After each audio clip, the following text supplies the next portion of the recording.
Muito bem, Jorge. Mais uma vez, boa tarde a todos e todas, a todos os seres vivos que estão aqui nessas janelinhas, nesses micro-windows, digamos assim.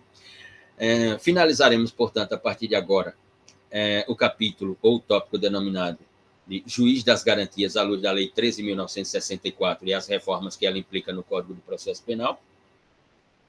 E depois vamos para o tópico seguinte, que é traduzido pelas letras denominadas de aspectos fundamentais do processo penal, o estudo das fontes do direito processual penal, digamos assim. Estávamos, portanto, na análise dos incisos, chegamos até ao parágrafo 2º, o parágrafo 1º foi vetado, ao parágrafo 2º do artigo 3º-B, e vamos para o que trouxe o legislador no artigo 3º-C, já que esse artigo 3º vai de A a F. No artigo 3º-C, o legislador diz que a competência do juiz das garantias abrange todas as infrações, com exceção as de menor potencial ofensivo, ou seja, aquelas em que o crime é apenado com pena não superior a 2 anos de pena, portanto, exceção de competência da Lei 9.099 de 95, né, lá nos juizados especiais criminais. E cessa com o recebimento da denúncia ou queixa na forma do artigo 399. Aqui a nossa crítica ao artigo 3º-A, na segunda parte do artigo, quando diz e cessa a competência do juiz das garantias e cessa com o recebimento da denúncia ou queixa, né, na forma do artigo 399.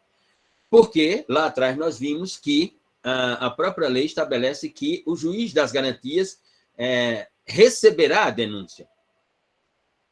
E nós pensamos, portanto, interpretamos, portanto, de que aqui tem um problema.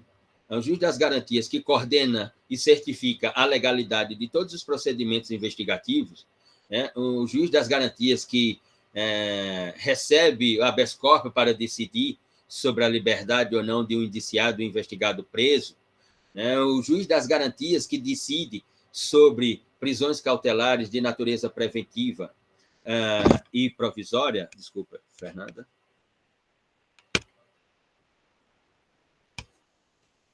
Porque aí já tem uma decisão. Exato! A minha ideia, a ideia que eu interpreto é essa. Porque se ele promove e se ele tem competência para todos esses atos jurídicos, né, se ele recebe a denúncia e, portanto, a competência dele se encerraria com o recebimento da denúncia, o recebimento da denúncia já é uma decisão de mérito, porque não há só uma decisão a tomar. Pode receber a denúncia ou não receber a denúncia, pode deferir a denúncia ou indeferir a denúncia. Mas como é que um juiz da garantia vai indeferir uma denúncia, né, que vem com o produto de investigação que ele certificou com a legalidade constitucional? O juiz das garantias, então, vai dizer, não vou receber a denúncia, porque não há fundamentos suficientes para a instauração de um processo crime. Sim, mas você certificou toda a legalidade constitucional dessa investigação, que agora ela vem em forma de denúncia pelo Ministério Público. Me parece, como diria Rafael de Jorge, me parece uma incongruência do artigo 3º-A com outras partes, portanto, da Lei 13.964, no artigo 3º. Né? O artigo 3º-C, né, não poderia dizer que é competência ou que cessa a competência, assim como lá atrás, anteriormente, não poderia dizer que o juiz das garantias tem competência para deferir ou indeferir a denúncia, para o recebimento da denúncia, já que foi ele que certificou toda a legalidade dos procedimentos constitucionais. Assim como na nossa interpretação, já falei aqui, no que se refere ao inciso 12, por exemplo, ele não poderia ter competência para analisar habeas corpus. Né? É a nossa posição. Diga, Rafael. Professor, mas recebida a denúncia, por exemplo, o juiz das garantias, ele recebe a denúncia, né? Uhum. Aí vai ter outro juiz que vai conduzir o processo, segunda fase do processo. A instrução será com outro juiz. Isso. Aí, no caso, esse segundo juiz está vinculado às decisões do Não, primeiro, não, ele não. pode alterar, por exemplo. Pode, Sim, claro. sim. Sim. Não, aí, Rafael, aí também seria um outro, né?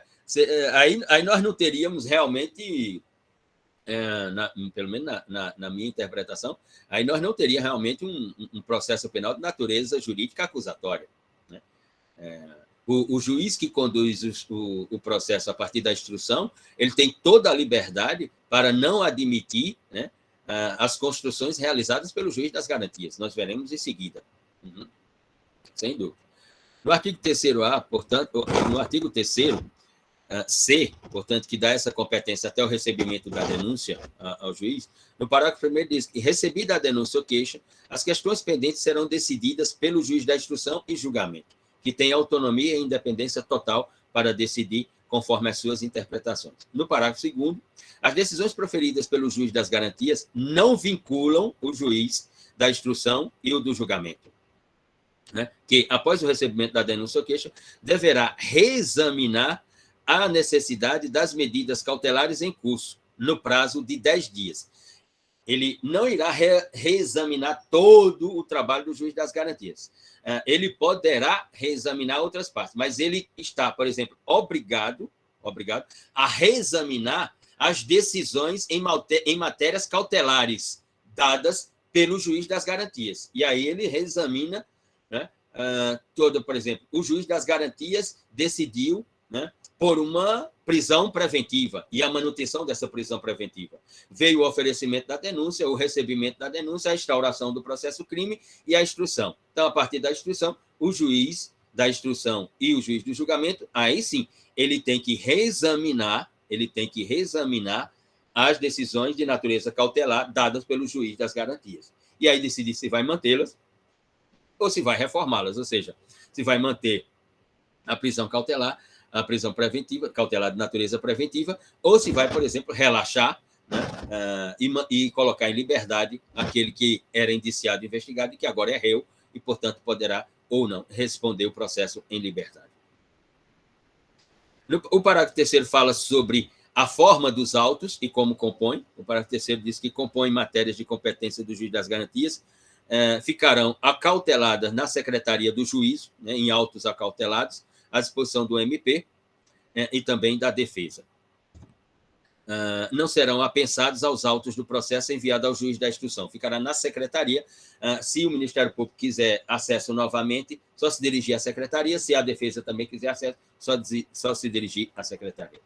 O parágrafo 4º diz que fica assegurado às partes o amplo acesso aos autos acautelados na secretaria, a qualquer momento. Ou seja, recebida a denúncia, instaurado o processo, os autos ficam acautelados na secretaria, mas a qualquer momento as partes terão acesso a esses autos. Aqui, no 3º-D, o legislador colocou que o juiz que, na fase de investigação, praticar qualquer ato incluído nas competências dos artigos 4º e 5º do Código, ficará impedido de funcionar no processo. O juiz que, na fase de investigação, mais uma vez, não confundir, o juiz das garantias não atua em fase processual, seja lá qual for a condição. Né? Mas aqui o artigo 3º diz que, na fase de investigação, praticar qualquer ato incluído nas competências do artigo 4º e 5º, veremos daqui a pouco os artigos 4º e 5º, ficará impedido de funcionar no processo. E o parágrafo único diz: nas comarcas em que funcionar apenas o juiz, os tribunais criarão um sistema de rodízio de magistrado, a fim de atender às disposições deste capítulo. Esse artigo 3º-D, no parágrafo 4º, por exemplo, é uma das redações que ensejaram, né, as ações diretas de inconstitucionalidade pelas associações de juízes como a AMB e a AJUF, porque na arguição de inconstitucionalidade do juiz das garantias, essas associações de juízes estão argumentando de que o judiciário não tem estrutura para constituir nas comarcas e varas o juiz das garantias. E aqueles que dizem que não, utilizam exatamente esse artigo para dizer: vocês não fazem os rodízios de juízes? É só fazer os rodízios para o juiz das garantias. Né? E essas associações dizem exatamente por isso, por haver exatamente já o rodízio, é que não tem estrutura para, portanto, haver a instauração do juiz das garantias. Rafael, as homologações de acordos, nesse caso, não seriam alteradas, certo? Não sei, Rafael, não penso que os acordos de não persecução penal, a homologação do acordo de não persecução penal por um juiz de garantias ou uma colaboração premiada por um juiz de garantia, ela já feita na fase de investigação, se elas teriam que ser revistas obrigatoriamente pelo juiz da instrução e julgamento. A norma diz que o juiz da instrução e julgamento tem independência e autonomia para rever os atos das garantias. Obrigatoriamente rever, que eu digo aqui, é reavaliar, né, atos em matérias de prisão cautelar, como a preventiva ou a provisória, né? Aí sim se torna obrigatório. Nos outros atos, fica a critério do juiz da instrução e julgamento se vai rever ou não, mas não é obrigatório. Obrigatório em si é no que diz respeito às prisões cautelares. Aí o juiz da instrução e julgamento ele terá que reavaliar e manter a decisão ou não. Nos acordos de colaboração premiada e de não persecução penal, não há uma obrigatoriedade. O juiz da instrução e julgamento poderá rever? Sim, poderá rever, mas não está obrigado a isso. Agora, nas cautelares, ele está obrigado, sim. E penso, já dei minha posição aqui sobre colaboração premiada e acordo de não persecução penal, que, na minha interpretação, tem problemas de constitucionalidade.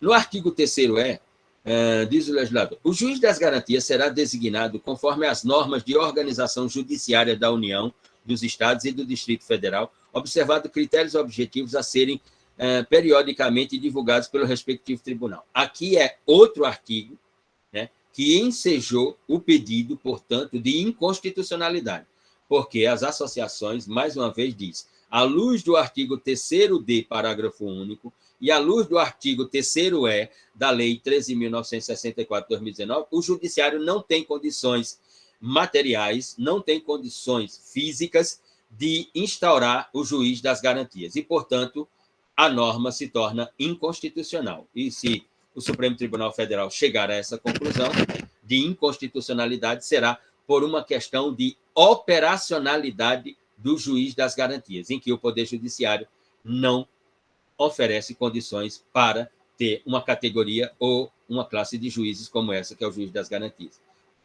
O que significa dizer, né, se o Supremo Tribunal Federal, no plenário, chegar a essa conclusão, de que nós seremos o único país do mundo que declarou o juiz das garantias inconstitucional por uma questão de funcionalidade operativa, não por uma questão teórica, né, das funções a serem cumpridas pelo o juiz das garantias, mas por uma questão funcional de operacionalidade do sistema judiciário, digamos assim.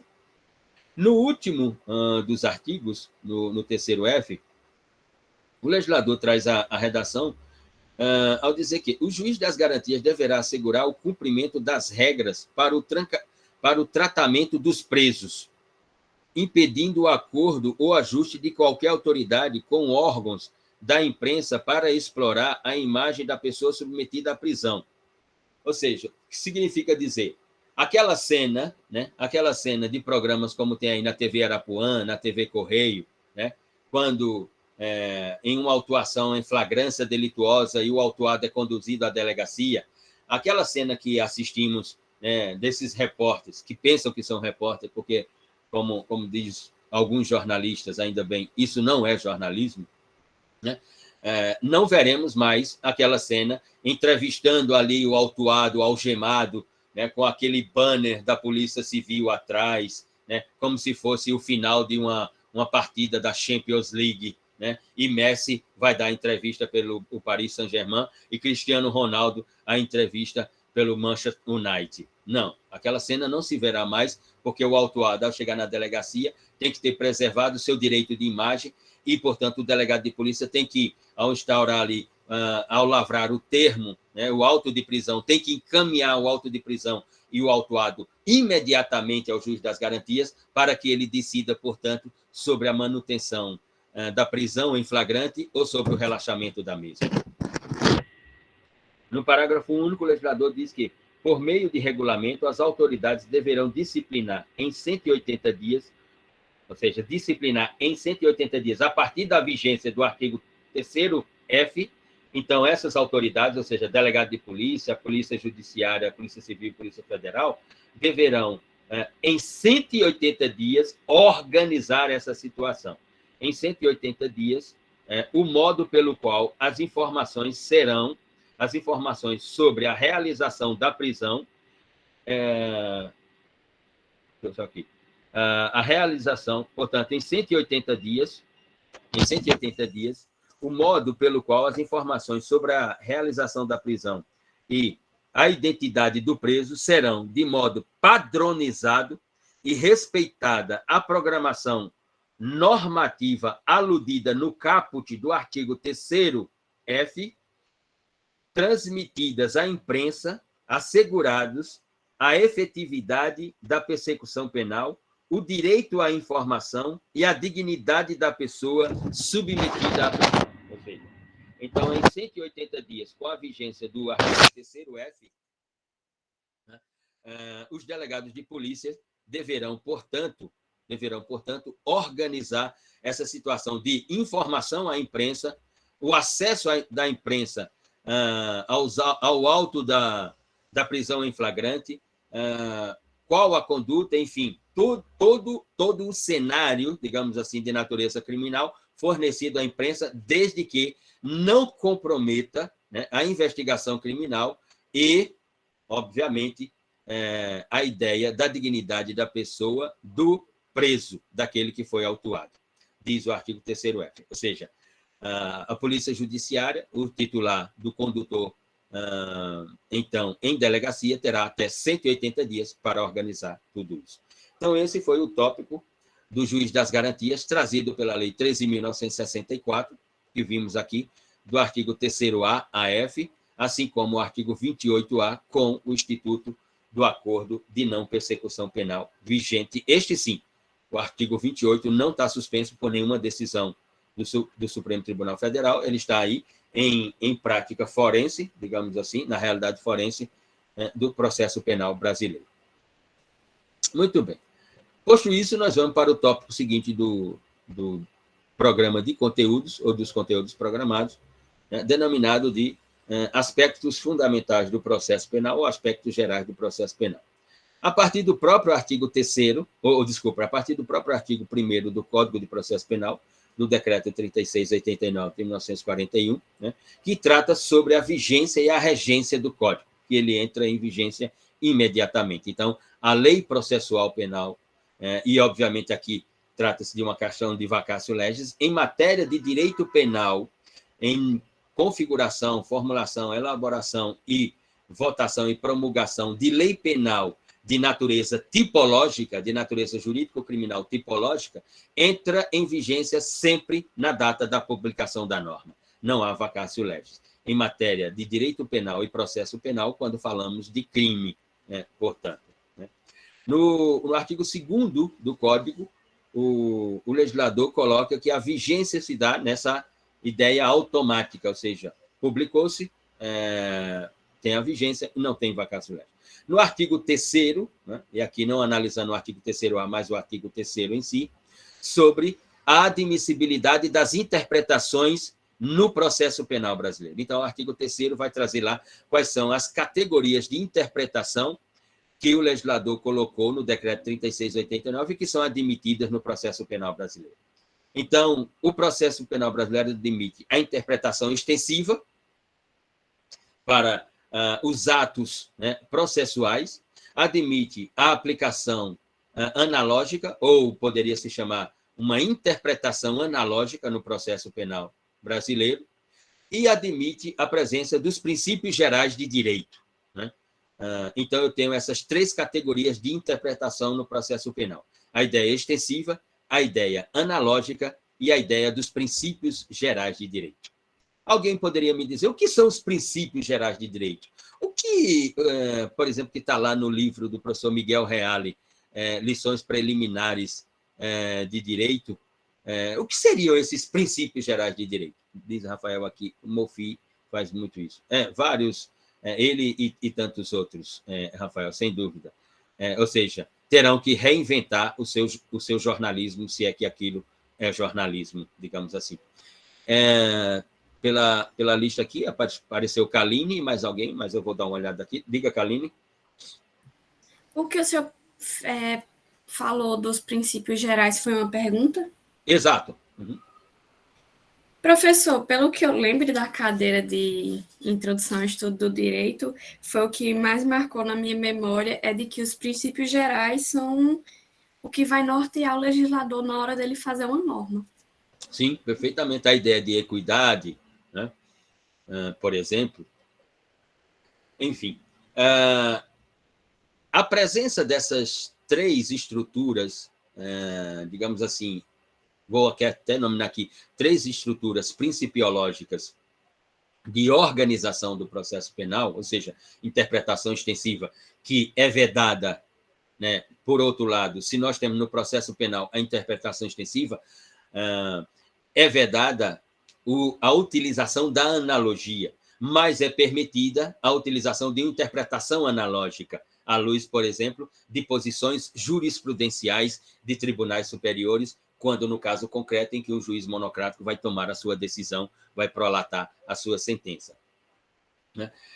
E temos, portanto, uma não vedação dessa interpretação extensiva, porque poderíamos falar só sobre interpretação restritiva, já que o princípio reitor do direito penal é o princípio da legalidade, né? Mas, como nós estamos aqui à luz dos atos processuais e de uma teoria dos procedimentos jurídicos construída pelo próprio processo penal, à luz dos seus aspectos fundamentais, então nós temos essas três categorias de interpretação por parte dos sujeitos, né, por parte dos sujeitos do processo penal. E lá na frente nós veremos quem são esses sujeitos do processo penal, né?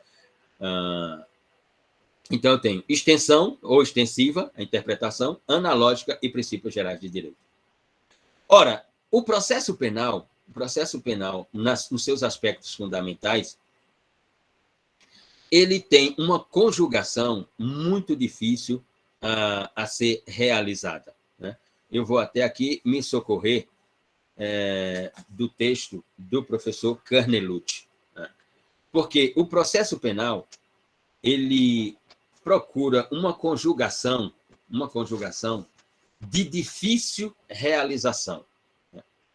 Que é, de um lado, a ideia dos direitos fundamentais e, do outro lado, a ideia das acusações ou da acusação, digamos assim.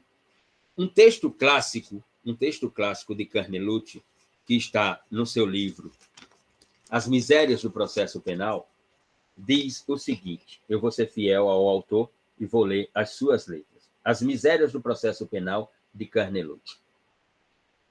Quando um homem está sob a suspeita da comissão de um delito, já se encontra atirado às feras. Há de bestias, como era dito antigamente dos condenados que a elas eram atirados como alimento. Ou seja, houve uma época em que uma das penas era atirar o condenado para servir de alimentos aos animais. A fera, a indomável, insaciável fera, aqui no processo penal, é a multidão. Ponto. O artigo da Constituição que nos traz a ilusão de garantir a incolumidade do acusado, observem e escutem a letra. O artigo da Constituição que nos traz a ilusão de garantir a incolumidade do acusado é praticamente inconciliável com o outro que sanciona a liberdade de imprensa. Nós acabamos de ler o artigo terceiro F da Lei 9.364 de 2019. Ou seja, a ideia de processo penal, de acusação, de liberdade de imprensa ou de informação aos meios de comunicação social e, do outro lado, direitos fundamentais, essa relação ela é uma ilusão. O exercício do direito de imprensa ou da liberdade de imprensa e a garantia dos direitos fundamentais é algo incongruente, inconciliável, nas palavras de Carnelucci. E me parece que ele entendia alguma coisa sobre processo penal. Por isso, né, e aqui façamos a diferenciação, um fenômeno são os direitos fundamentais, outros são as garantias individuais, como escreve Ferrajoli no seu livro Diritto e Ragione, a teoria do garantismo penal. Ou seja, direitos fundamentais, né, são escrituras normativas constitucionais postas, né, e, portanto, de agasalho ao ser humano, à pessoa humana. Ou seja, direitos fundamentais são conquistas civilizatórias produto de lutas incansáveis na conformação ou na construção do processo civilizatório. Garantias fundamentais ou garantias individuais são a forma desses direitos fundamentais. Garantia é o que dá forma, no caso aqui, constitucional, já que esses direitos fundamentais, eles nasceram, em regra, em declarações políticas, né, como a Bill of Rights, como no caso da realidade britânica, como as declarações de direitos da Filadélfia, da Geórgia e de tantas outras colônias americanas. Então, direitos fundamentais são a matéria, direitos fundamentais são o concreto e as garantias são a forma. E a forma aqui se dá na Constituição do Estado e não na Declaração de Direitos, nas declarações políticas de direito, digamos assim. Então, essa relação, diz Carnelucci, ela é inconciliável, ela é improvável, ela é uma ilusão. Interpretar a liberdade de imprensa em matéria criminal. A liberdade de imprensa, na ideia de Carnelucci, ela pode se fazer em diversos espaços. No espaço do direito criminal, ela se sobrepõe aos direitos fundamentais, essa garantia individual, né? E, portanto, macula a pessoa humana, nas palavras de Carnelucci, digamos assim.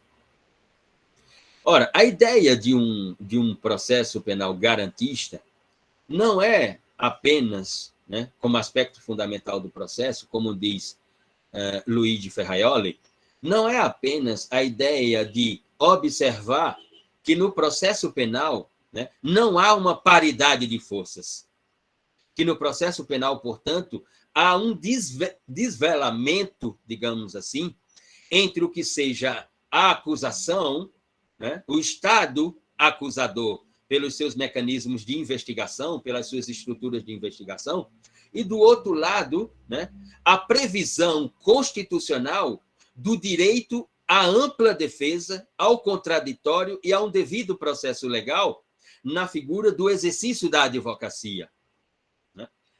Há uma disparidade de armas aqui, e que, portanto, a ideia de garantismo não é apenas voltada para a ideia de olhar e observar essa desproporcionalidade, né? Essa ausência de paridade de armas, mas é também à luz da ideia da teoria dos procedimentos, da teoria constitucional dos procedimentos jurídicos. É a ideia também à luz da divisão do processo sobre quem são os sujeitos do processo. E sujeitos do processo, por exemplo, são, e veremos mais profundamente adiante, a identificação de quem é parte. E parte é a acusação e a defesa. O Estado juiz não é parte. O Estado juiz é sujeito do processo penal, mas não é parte no processo penal. Alguns juízes precisam observar que não são partes no processo penal. Ou seja, a juíza observar aquele caso que nós vimos semana passada aqui, de uma autuação. E aqui vamos partir da hipótese de que a autuação do policial militar, né, ela é uma atuação dentro, digamos assim, de uma realidade concreta. Ou seja, havia realmente, né, ali em curso, né, a prática de um tipo penal que está descrito no artigo 34 da Lei 11.343 de 2006, ou seja, tráfico ilícito de entorpecente por parte daquele autuado. Vamos partir da hipótese de que realmente aquele jovem negro estava numa prática de tráfico ilícito de entorpecente. Então, ele é autuado. Ora, o policial poderia, na autuação e ao autuar, decidir se o caso é um caso de algemar o autuado. E digamos que o policial tenha decidido, por isso, assim como decidiu, então decidiu, ligue, requeira uma viatura da polícia para conduzir o autuado à delegacia de polícia. O que é que o policial faz? Algema o autuado, a sua moto, e o arrasta por uma via pública, uma das principais avenidas da zona leste da cidade de São Paulo. Então, o caso é conduzido ao juiz para audiência de custódia para decidir sobre a legalidade da prisão. Veja, a audiência de custódia é para decidir sobre a legalidade da prisão, não é para decidir sobre questão de mérito, ou seja, qual o tipo praticado pelo autuado, pelo sujeito ativo do delito. Não é isso. A audiência de custódia, ela decide a legalidade da prisão, que é o trabalho que o juiz das garantias irá fazer. Me mostre a legalidade daquela prisão. A forma determina a legalidade da prisão. Arrastar alguém algemado a uma moto, autuado por tráfico ilícito de entorpecente, arrastá-lo por uma via pública é uma forma legal de efetuar uma prisão? E a juíza, então, profere na sua decisão. Não se observa ilegalidade alguma na efetuação da prisão do autuado em flagrância delituosa. Mais ainda, converto a flagrância delituosa em prisão preventiva. Não há legalidade alguma naquela prisão, não há ilegalidade alguma naquela prisão, na forma como o policial efetuou a prisão e ele conduz o autuado, não há ilegalidade alguma. Ou seja, então aquele é o modus operandi de legalidade da Polícia Militar do Estado de São Paulo para qualquer autuação em flagrância delituosa? É isso que nós temos que constatar? O próximo texto de leitura que irão realizar, que encaminharei ainda hoje a Caio Lins, para que ele socialize com a turma, é um texto sobre a verdade no processo penal. Quando a juíza decide dessa forma, dizendo que não há ilegalidade alguma naquela prisão, e mais ainda, converte a flagrância delituosa em prisão preventiva, ela acaba de construir uma verdade para a memória do processo penal, para a memória da investigação criminal, para a memória da autuação por parte do Estado investigador, portanto, para a memória da persecução penal na sua primeira fase. Ela acaba de construir uma verdade. Mas a pergunta é, que verdade é essa que essa juíza construiu?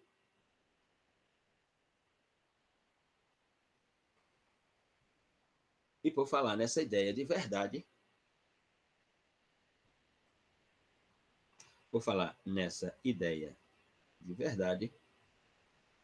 trago à tela um caso inacreditável. Deixa eu ir aqui. Muito bem.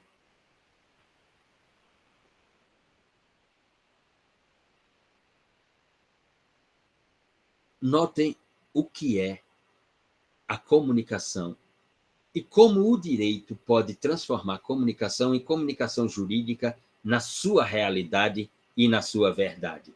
E quando isso acontece, pode ser um dano ao processo civilizatório de consequências drásticas.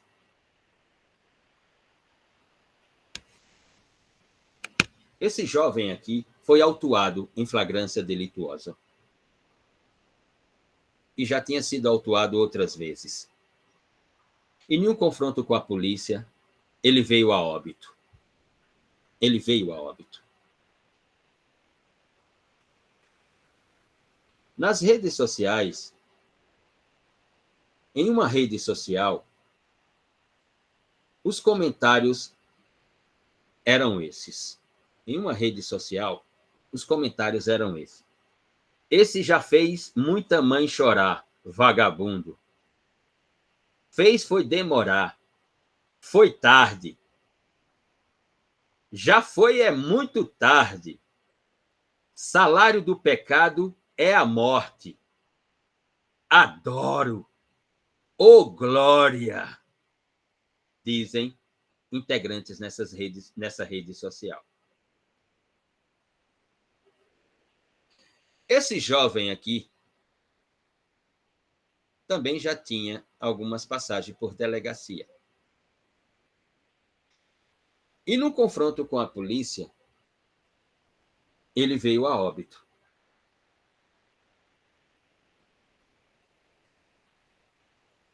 Nessa mesma rede social, os comentários sobre esse caso desse segundo jovem. Meus sentimentos aos pais desse bonito jovem que, mesmo coberto de amor e carinho pela família, preferiu se envolver com as más amizades. Más amizades? Tão novo, jovem e bonito, que Deus conforte os familiares. Tão bonito e se envolve nessas coisas. Que Deus conforte o coração da mãe desse belíssimo jovem e de toda a sua família. A bruxa está solta.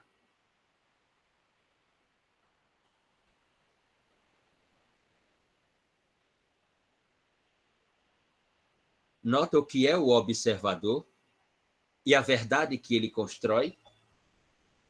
E no processo penal, as consequências dessa construção de verdades, as consequências para a ideia de investigação e autuação policial da decisão daquela juíza em São Paulo, dizendo que não há ilegalidade alguma na autuação policial.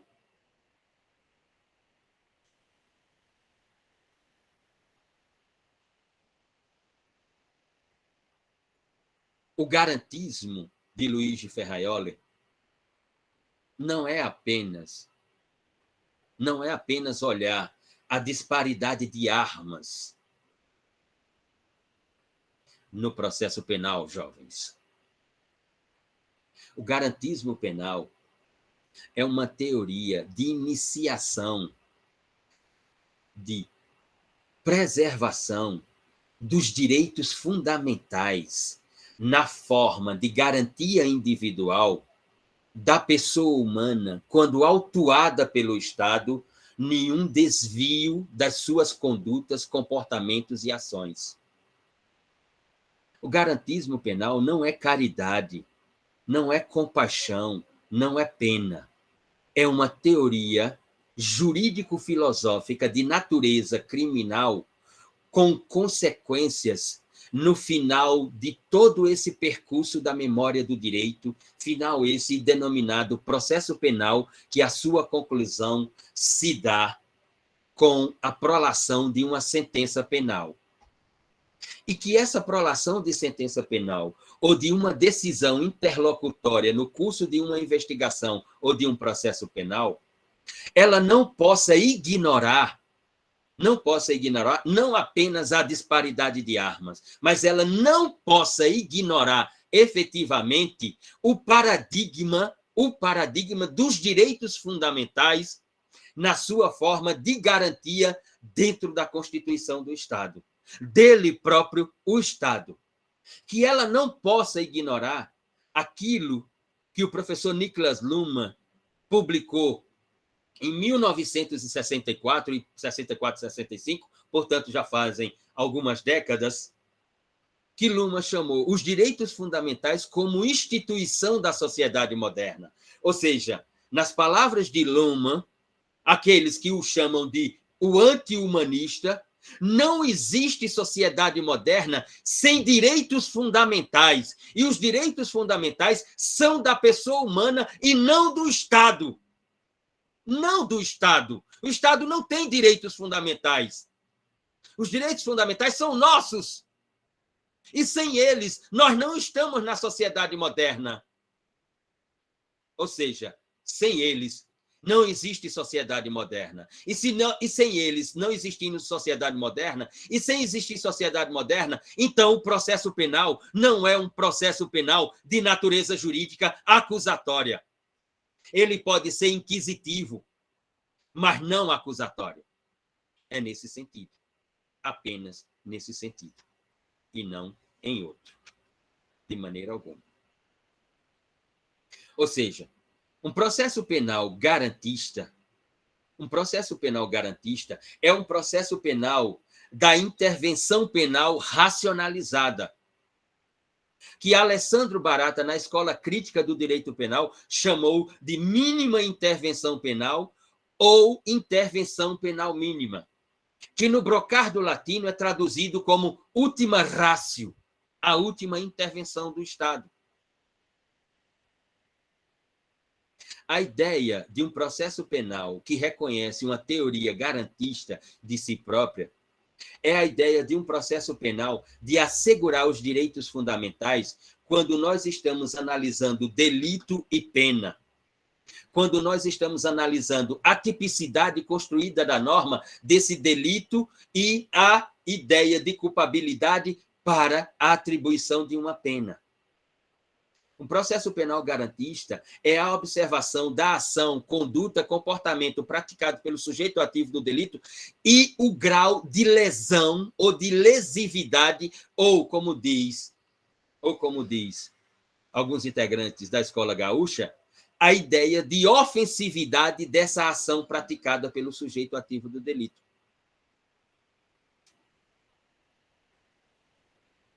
Um processo penal de natureza garantista é um processo penal que analisa o instituto da imputabilidade e a culpa do sujeito ativo do delito.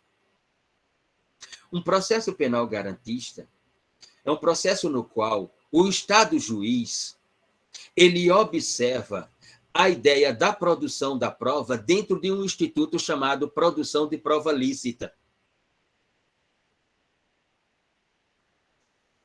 Um processo penal de natureza garantista é um processo penal condizente com a efetividade daquilo que Hans Kelsen chamou de teoria constitucional dos procedimentos jurídicos. E aqui ela em matéria processual penal. Ou seja, é uma obediência do sujeito do processo penal, que não é parte, que é o Estado juiz, à teoria constitucional dos procedimentos jurídicos de natureza criminal. Um processo penal garantista é a ideia de observar os fundamentos do órgão acusador. De acusação não pode ser apenas pela acusação. Mas a acusação tem que ter fundamentos. Fundamentos de que a ação praticada ela corresponde a uma autoria material e a um sujeito. Um processo penal de natureza garantista é um processo penal de observação e reconhecimento do paradigma civilizatório de um juiz natural, de que aquele autuado e que agora é réu, ele tem o direito fundamental a um juiz natural. Para além de um juiz natural, a um juiz imparcial. Junto com a ideia de um juiz natural e um juiz imparcial, a ideia de um juízo competente, de uma vara competente para processar o feito, e não qualquer juiz, e não qualquer juízo. Um processo penal de natureza garantista é um processo penal de reconhecimento, portanto, há dois momentos da ideia de defesa. O primeiro deles, no rito ordinário, comum, disciplinado pela Constituição Federal, denominado de ampla defesa, um instituto técnico, um instituto que requer uma linguagem técnica por parte dos sujeitos, parte no processo penal, e por parte do sujeito, não parte no processo penal, o Estado juiz. E, por outro lado, o reconhecimento em um rito especial denominado de Tribunal do Júri, também prevista na Constituição do Estado, nominada de amplitude de defesa ou plenitude de defesa, que recebe a nomenclatura de plenitude de defesa e só pode ser exercitada no Tribunal do Júri. E não é um instituto técnico, é um instituto lato, porque na plenitude de defesa, tanto o órgão acusador como o órgão de defesa, e, portanto, ambos sujeitos parte no processo penal, podem utilizar a linguagem que bem entender para construir tanto a acusação quanto a defesa. A questão é que a plenitude de defesa, ela é só um instituto da defesa e não da acusação. Mas não há regras de formalidade para o exercício dessa linguagem. Não é ou não se faz necessária uma linguagem técnica para o seu exercício. Na plenitude de defesa, a defesa, o defensor, utiliza a linguagem que bem entender para construir, portanto, as argumentações jurídicas direcionadas à absolvição do seu cliente. Isso é, portanto, numa pobre síntese, a ideia de um processo penal de natureza jurídica acusatória, que é um processo penal de natureza jurídica também garantista. É nesse sentido. Posto isso, portanto, nós vamos para o que os autores chamam de fontes formais e fontes materiais do direito processual penal ou do processo penal.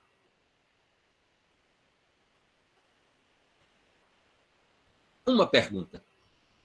Se nós vamos para um tópico e para um campo denominado de fontes formais, fontes materiais, uma pergunta.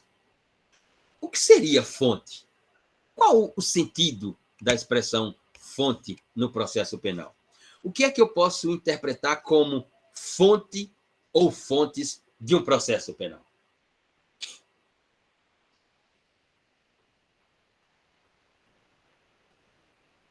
De onde surge o processo penal?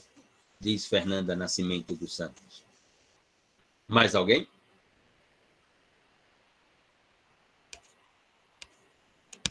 Caio, de onde emana as normas processuais penais? Mais alguém?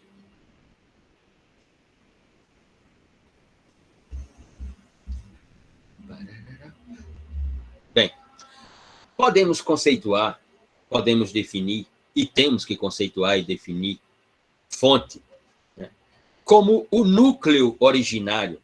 A fonte, portanto, no processo penal, receberia a expressão de o núcleo originário do sistema que legaliza a teoria dos procedimentos jurídicos processuais, condicionada à absolvição ou condenação.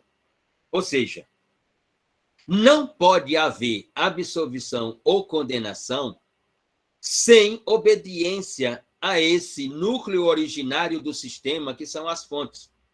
Eu diria mais, não pode haver prolação de decisão sem obediência a esse núcleo originário que legaliza a própria funcionalidade operativa do sistema processual penal. Ou seja, que legaliza, portanto, a teoria dos procedimentos judiciais.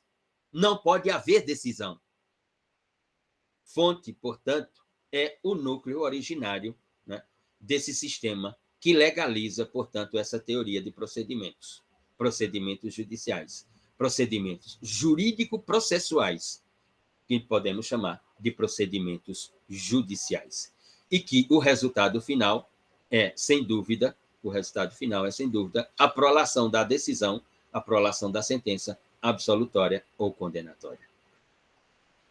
E segundo a Constituição,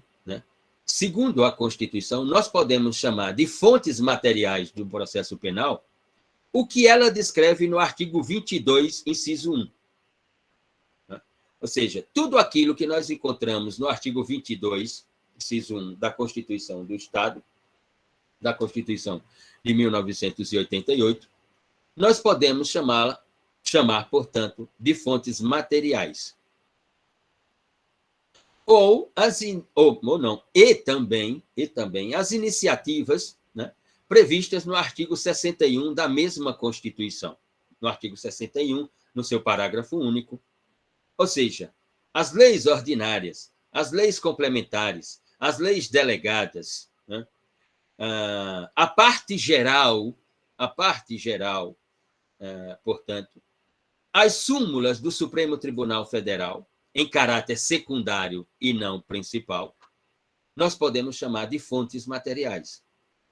O que está descrito ou que está esculpido no artigo 24 do Código Penal Brasileiro, como competência, no artigo 24 da Constituição Federal, como competência concorrente para a produção legislativa, ou seja, eu tenho, portanto, competências exclusivas em matéria de processo penal, em matéria de direito penal e processo penal, disciplinados pelo artigo 22 da Constituição, pelo artigo 61 da Constituição, e eu tenho as fontes materiais em competência concorrente, né, do artigo 24 da Constituição, em matéria de direito penitenciário, em matéria dos serviços forenses, em matéria do próprio juizado especial. Ou seja, aqui eu tenho um rol de fontes originárias de natureza material, que se não houver uma obediência a elas, eu não posso falar de processo penal, de maneira alguma. Ou mesmo lá no artigo 125, parágrafo 1º da Constituição Federal, no que se refere, portanto, à organização judiciária. Então, aqui eu tenho um fechamento de estrutura constitucional das fontes formais do processo penal brasileiro, nesse sentido. E como fontes formais e não materiais, Luciano, no seu caráter formal, nós podemos chamar, portanto, de fontes formais aquilo que está submetido à exteriorização do direito. Ou seja, as fontes formais do processo penal, elas são divididas em imediatas e mediatas. O que são fontes formais que são exteriorizadas, portanto, pelo direito, nos seus aspectos imediatos e imediatos do processo penal? Muito bem. Nós chamamos, portanto, de fontes imediatas, né? E as fontes imediatas, assim como entre fontes formais existem imediatas e imediatas, nas fontes imediatas nós temos uma divisão entre fontes imediatas em sentido amplo e fontes imediatas em sentido restrito. Quando nós estamos falando de fontes imediatas em sentido amplo, nós estamos falando das leis ordinárias ou aquelas denominadas de leis infraconstitucionais. Nós estamos falando de complementação normativa.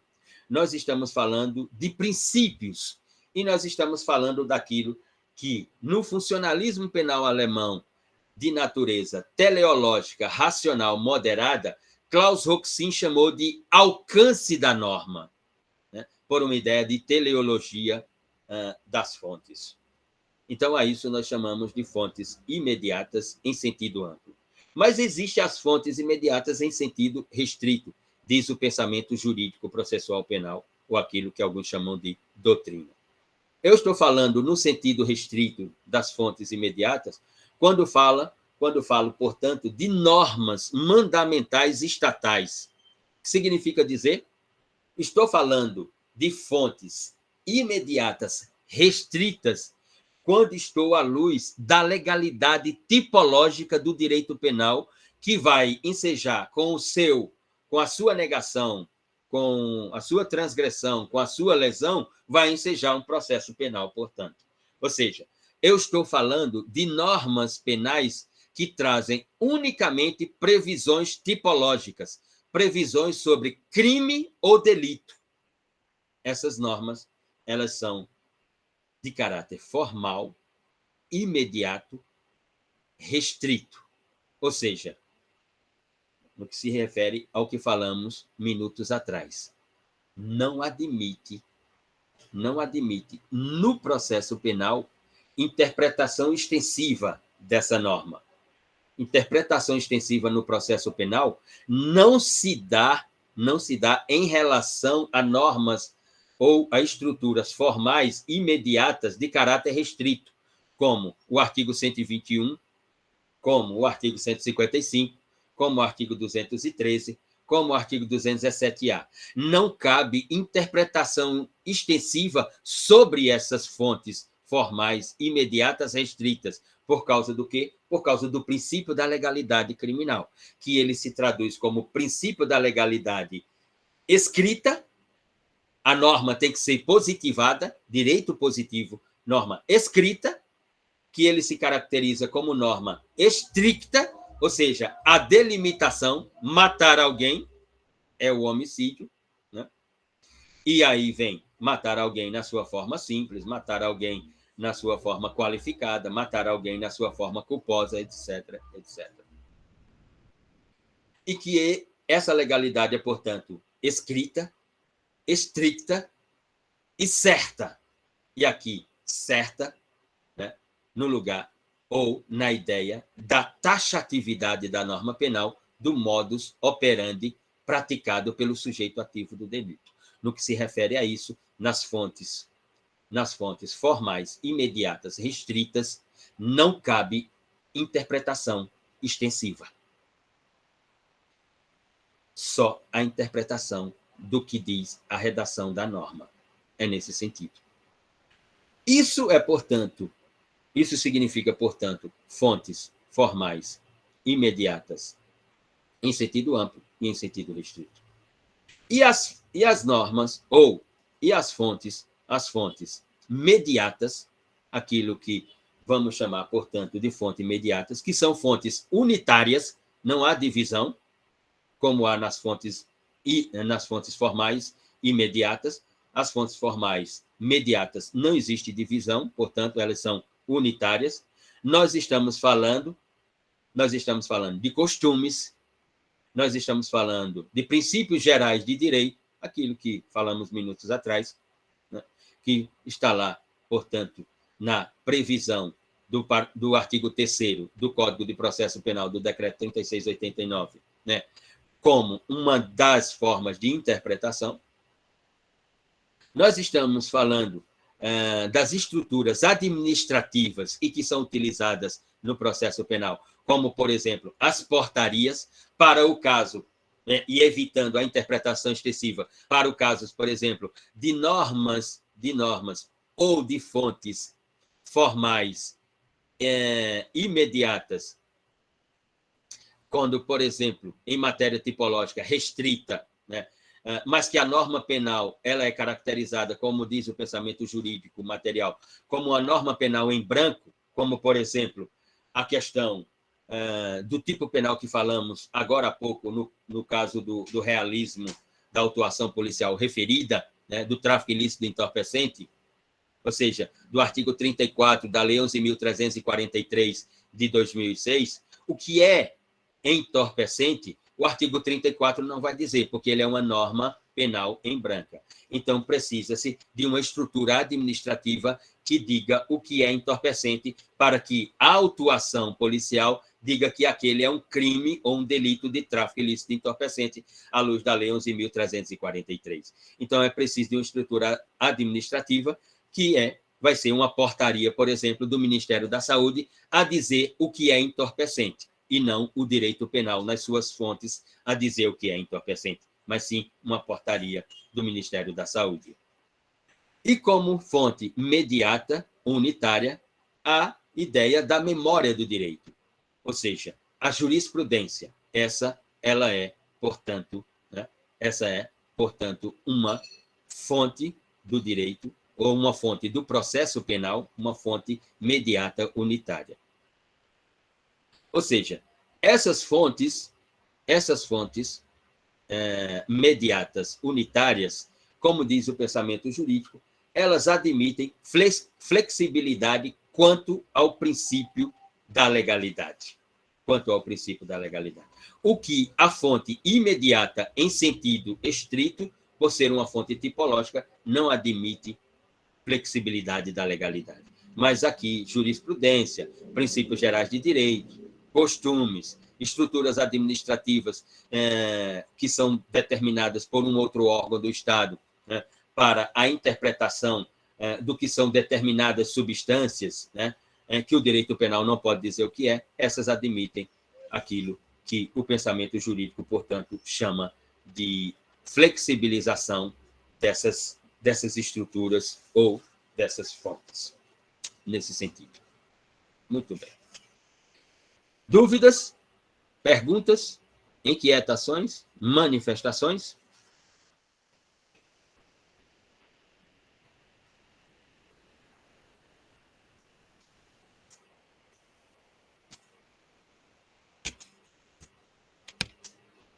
Se não tem dúvida, vamos para o tópico seguinte, né, denominado de sistemas processuais penais. Ou seja, sistemas processuais penais. Aquilo que é o objeto, portanto, do nosso estudo aqui, denominado de sistema processual penal. E a pergunta é: que é um sistema? O que é um sistema? O que eu posso, portanto, interpretar como sistema? Qual o conceito, qual a definição de sistema?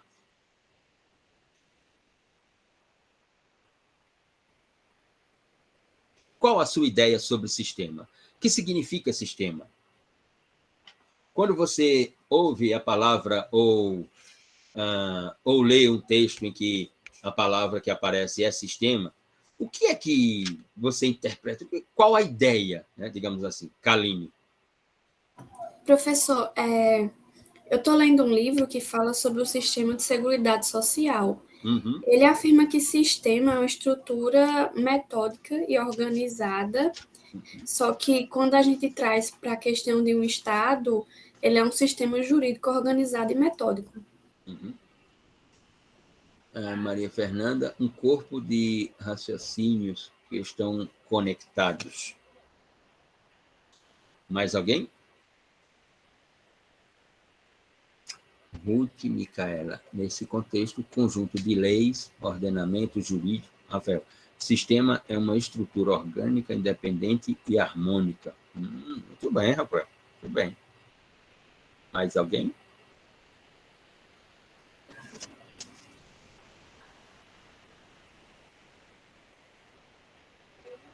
Deixa eu tirar esse negócio aqui para eu ver quem é que está escrevendo. Muito bem. Muito bem. Quando falamos de sistema, sistema é uma estrutura na qual se desenvolve toda a funcional operatividade de si própria, através de procedimentos, de processos, de decisões. Sistema é, portanto, uma estrutura de comunicação funcional e operativa. É nesse sentido. O processo penal do decreto 3689 é um sistema de comunicação jurídico-processual penal com uma funcionalidade operativa de si mesmo, que se caracteriza por regras, por procedimentos e por teorias de atos judiciais. O processo penal é onde ocorre todo o desenvolvimento, né, em termos funcionais, operacionais, de algo que ocorreu em um outro espaço denominado matéria, que é o direito penal. Se não houvesse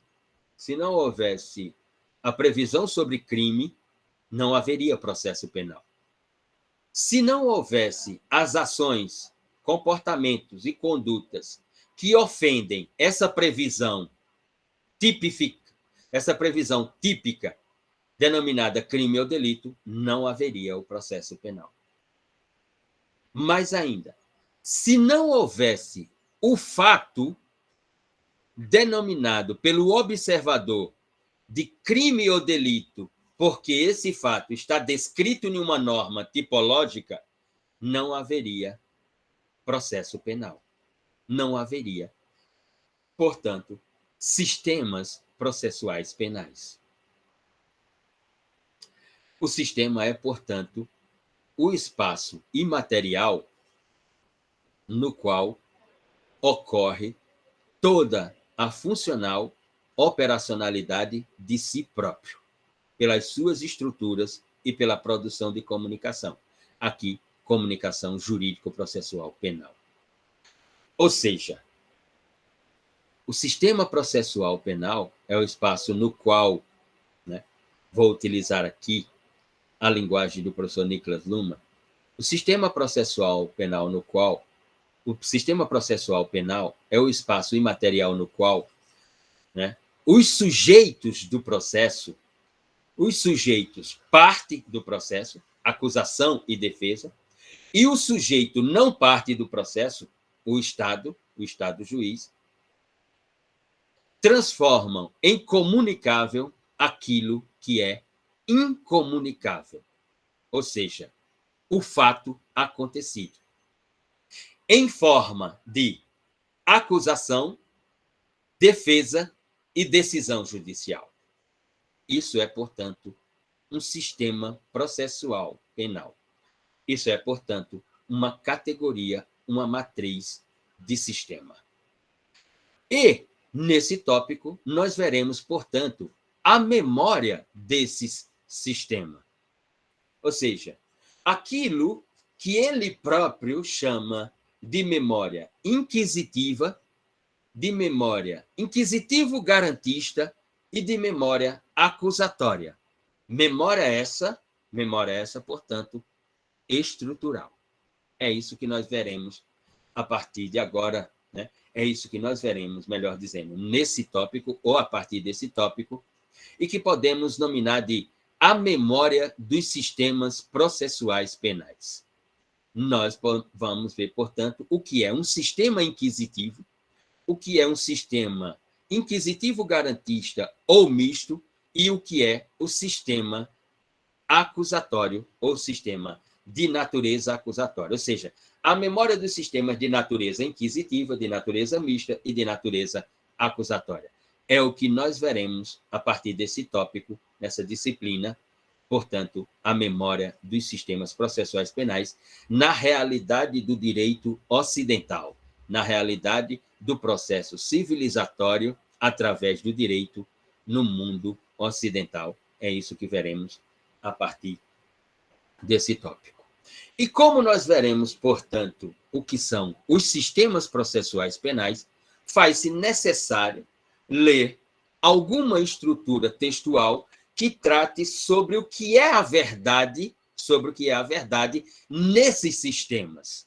Ou seja, faz-se necessário, na nossa interpretação, lermos uma estrutura textual que nos informe o que é a verdade ou o que era a verdade no sistema processual penal de natureza inquisitiva, de natureza mista, de natureza acusatória. Ou seja, faz-se necessário lermos o que é a verdade no processo penal.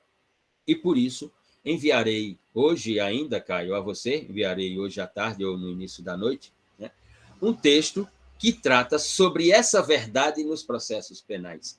E como essa verdade ela é transformada conforme a matriz do sistema processual penal, para termos uma ideia de verdade como a busca do processo penal. Será que o processo penal busca uma verdade? E como a memória do processo penal mesmo diz, ora o processo penal buscou uma verdade real. O que era essa verdade real?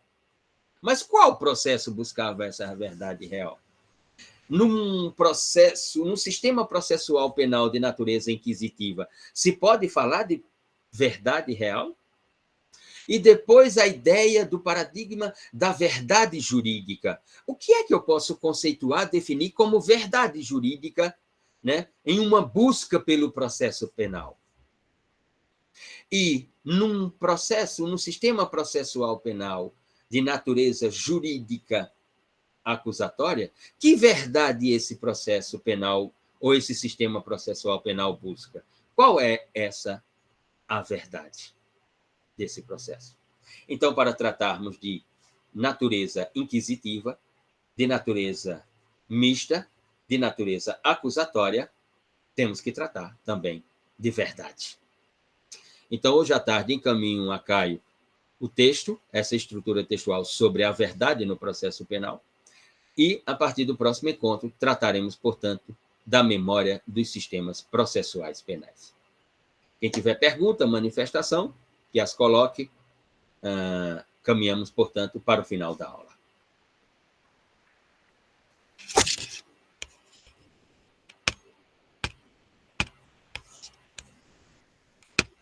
Se não tem pergunta, se não tem manifestação, se não tem inquietação, dizemos, portanto, que a aula